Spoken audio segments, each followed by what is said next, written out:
Students, welcome to NV study room. आज के इस वीडियो में हम लोग देखेंगे कंपाउंड वर्ड्स। ऐसे वर्ड्स जो हमें एग्जाम में पूछेंगे, वो हमें लिखना है और उस पर हमें मार्क्स मिलेंगे। तो ये वर्ड्स क्या होते हैं? What is the meaning of compound words? ये कौन से वर्ड्स हैं?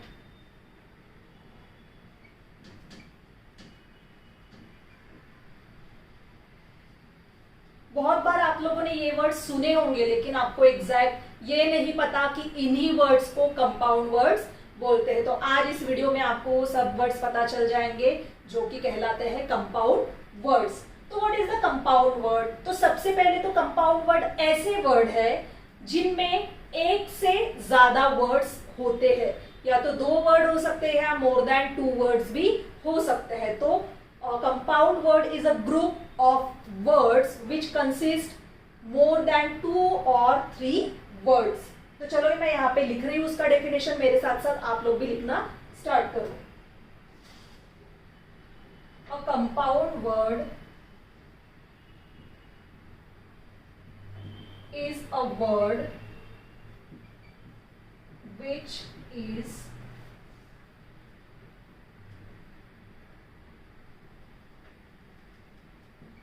made up of 2 or 3 words। जैसे मैंने बताया, a compound word is a word which is made up of 2 or 3 words or more than 3 words। कभी कभी किसी वर्ड में दो वर्ड एक साथ आते हैं और वो कंपाउंड वर्ड बन जाता है, और वो वर्ड एक साथ आने के बाद उन वर्ड्स का इंडिविजुअल मीनिंग अलग अलग होता है, लेकिन जब वो वर्ड एक साथ आ जाते हैं, कंपाउंड वर्ड बन जाते हैं, तो उसका एक नया मीनिंग निकल के आता है। कैसे, वो अभी हम लोग एग्जाम्पल के साथ देखेंगे। कैसे, मैं यहाँ पे एक एग्जाम्पल लिख रही हूँ। स्कूल एक वर्ड है और ये एक वर्ड है, लेकिन स्कूल का मीनिंग हम लोगों को पता है, जो हम लोग स्कूल में जाते हैं, जहाँ पे पढ़ते हैं वो। और बस का मीनिंग हम लोगों को पता है, जो ट्रांसपोर्ट के लिए हम लोग यूज करते हैं वो बस।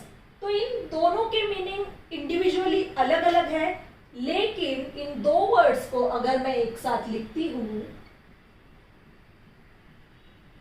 तो हमें एक पर्टिकुलर बस के बारे में जानकारी मिलती है, स्कूल बस, जो कि सिर्फ स्कूल के बच्चों के लिए चलाई जाती है। So that means compound word, दो अलग अलग वर्ड एक साथ आ गए और एक किसी नई चीज से हमें इंट्रोड्यूस करा रहे हैं। So this is the example of compound word. एक और एग्जाम्पल हम लोग लेते हैं।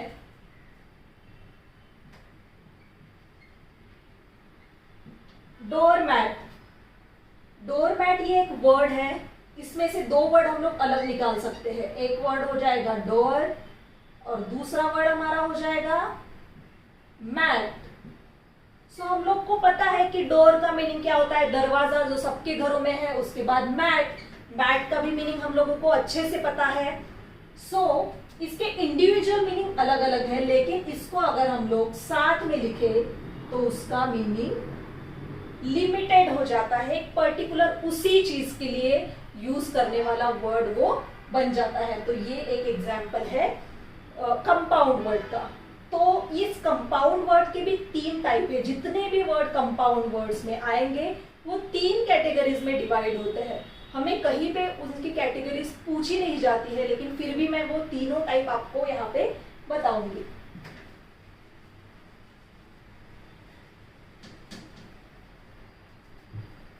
Types of compound words.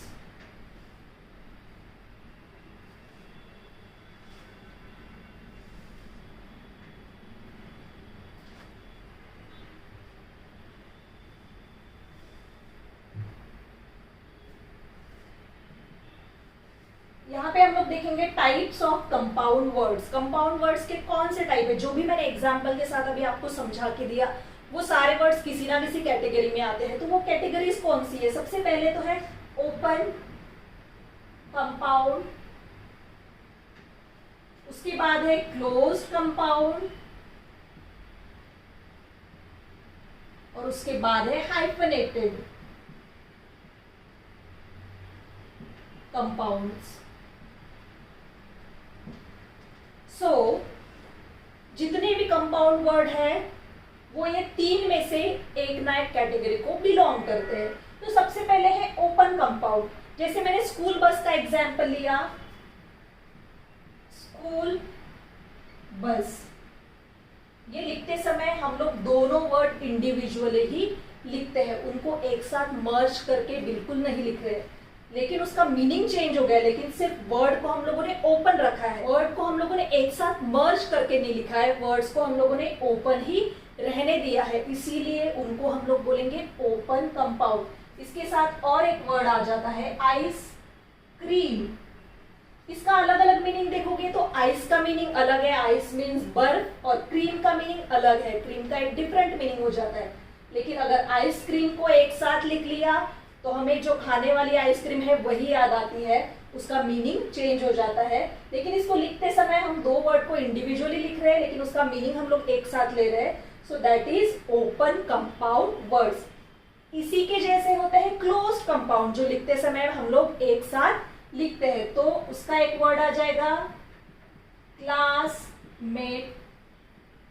सबको पता होगा क्लासमेट, ये भी दो अलग अलग वर्ड से बना हुआ वर्ड है, लेकिन लिखते समय हम लोगों ने उसको क्लोजली लिखा है, क्लोज करके लिखा है, that is why it is close compound. उसके बाद फिर से एक एग्जांपल मैं लेती हूँ, एयरलाइन। ये भी वर्ड हम लोगों ने अलग, एयर इज अलग and line is different.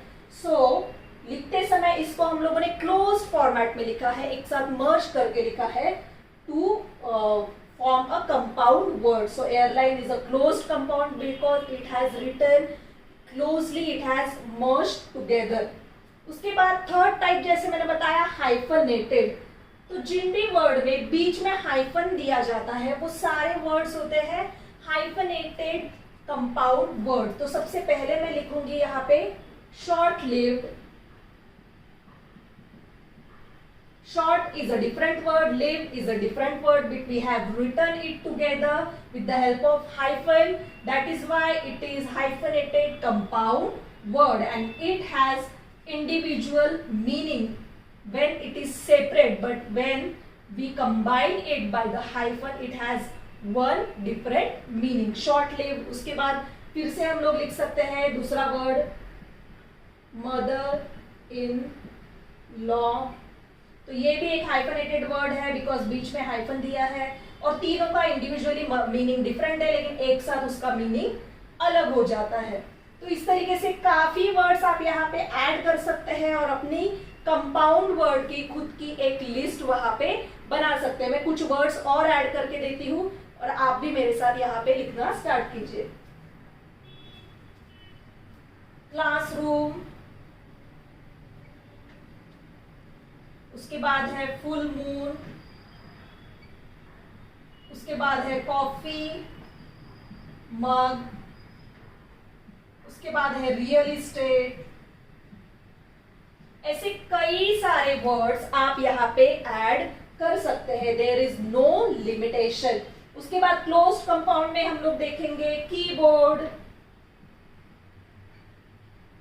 Notebook, fireman,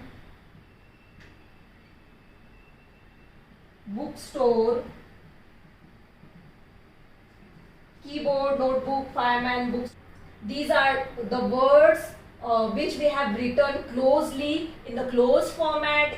We have merged the word together. That is why it is comes under in the closed compound word list. उसके बाद हाइफनेटेड में हम लोगों ने पहले लिखा है शॉर्ट लिव्ड, उसके बाद हम लोगों ने लिखा है मदर इन लॉ, उसके बाद हम लोग लिखेंगे शॉर्ट टर्म, उसके बाद हम लोग लिख सकते हैं यहाँ पे फुल स्केप, उसके बाद हम लोग यहाँ पे लिख सकते हैं ओल्ड फैशन, बाद में फिर से हम लोग लिख सकते हैं ब्रदर इन लॉ, और कई सारे वर्ड्स यहाँ पे ऐड कर सकते हैं। आई होप आप सबको ये जो तीनों टाइप है ये अच्छे से समझ में आ गए होंगे, open compound, close compound, hyphenated compound, और ये जो कंपाउंड वर्ड्स का डेफिनेशन भी मैंने यहाँ पे दिया है, ये भी आपको अच्छे से समझ में आया होगा। And these are the some examples of 3 type of compound words. I hope आपको सब यहाँ पे क्लियर समझ में आ गया होगा। और ऐसे ही कंपाउंड वर्ड की लिस्ट आपको बनानी